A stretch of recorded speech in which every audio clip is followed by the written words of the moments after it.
work with the SAFE unit. Those who are not familiar with the SAFE unit, it's an acronym for San Antonio Fear-Free Environment. We work closely with our businesses and local residents and schools. We have youth programs. We do a lot of community engagement. So we're the community policing unit of the department.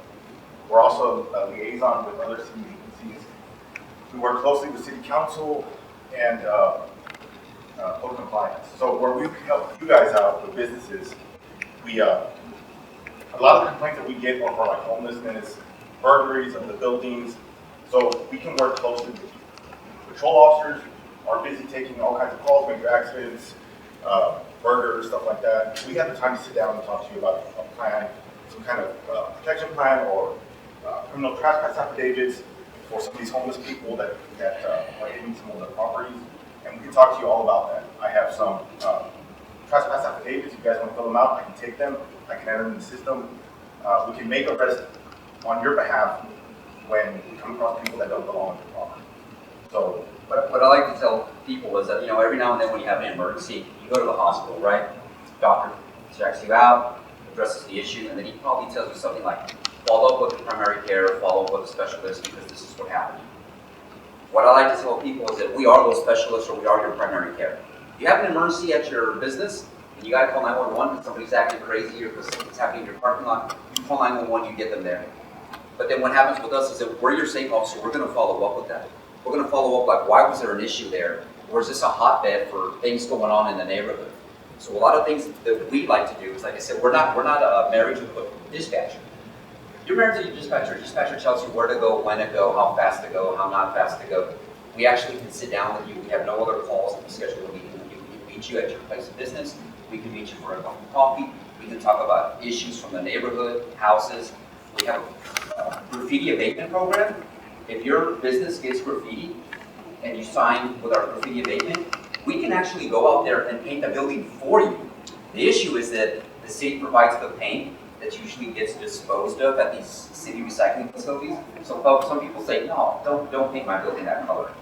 Sometimes if it's the back of the building, it doesn't matter. But if you provide the paint, the city will paint it for you. The other thing that Officer Summerville mentioned, criminal trespass. We've got a lot of homelessness, and we understand that homelessness is not necessarily a crime, but it creates issues. People loiter, people defecate, people are asking for money from potential people that might be entering your building trying to spend money there. So what happens is that we will criminally trespass your whole business so that any officer that shows up doesn't need justification from the owner to get that guy off of there. We'll actually remove that person for you.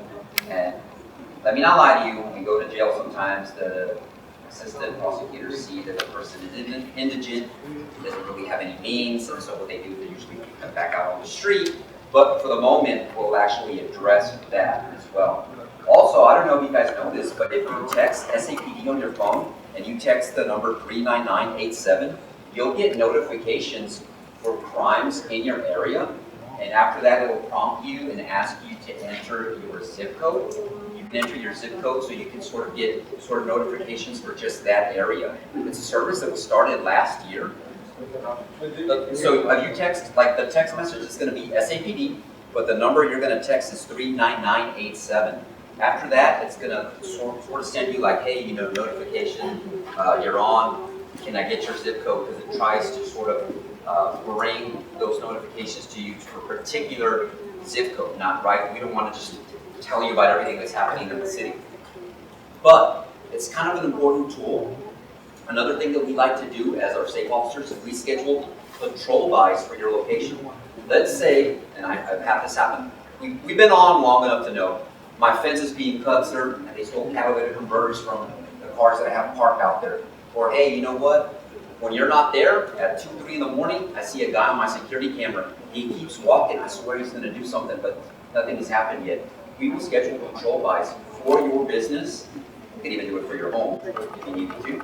But we will schedule patrol buys where an officer has to go out and our GPS in the vehicle has to match the location of where we're at.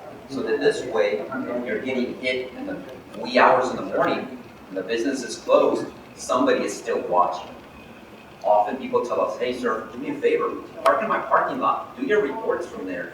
Come in and grab a cup of coffee, I don't care what y'all do, but I want police presence in my area because there's these guys that keep walking by, so on and so forth.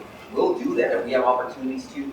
We'll go out. Our state unit, there's 18 officers, right? And so we have 20 districts right now, so there's a couple of us that are doubling up on districts. But we definitely will try to go out. We'll even park in your parking lot. Sometimes the mere presence of an officer really brings the activity down. I'm telling you, going home on the highway, I may be going 75, 80.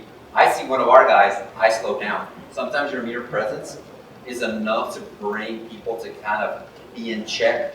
One of the other things that we do is on Fridays, we haven't done it maybe in the last month just due to the holidays, but we actually get on bicycles and we will bike neighborhoods and we will bike Military Drive.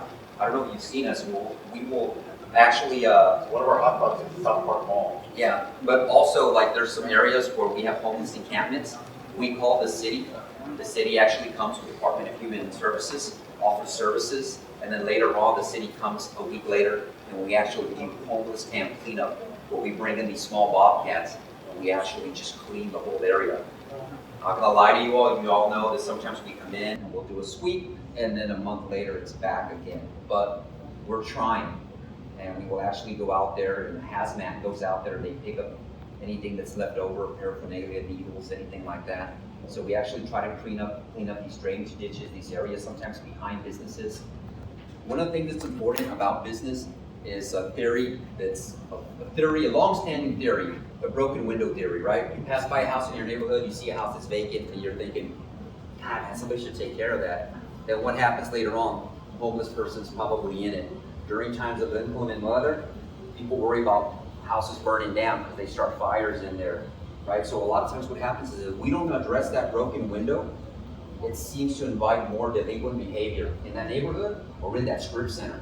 So a lot of times what we try to do as safe officers is we try to get in there, we try to address that broken window, we try to contact the owner, whether it's through Bearcat, through the city of San Antonio, and saying, hey, you need to put a fence up.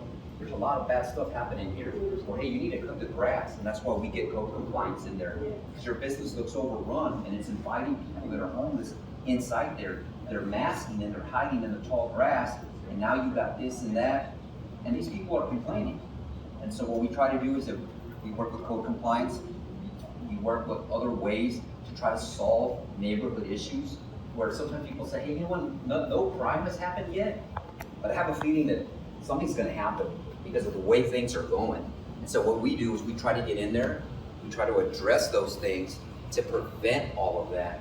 And since we're not actually married to the dispatcher and taking calls for, burglar alarms and things like that, we actually can come by to your business, park in your parking lot, whatever it is, have a talk about how things are going, or come up with creative ways to solve some of the issues that are plaguing your business.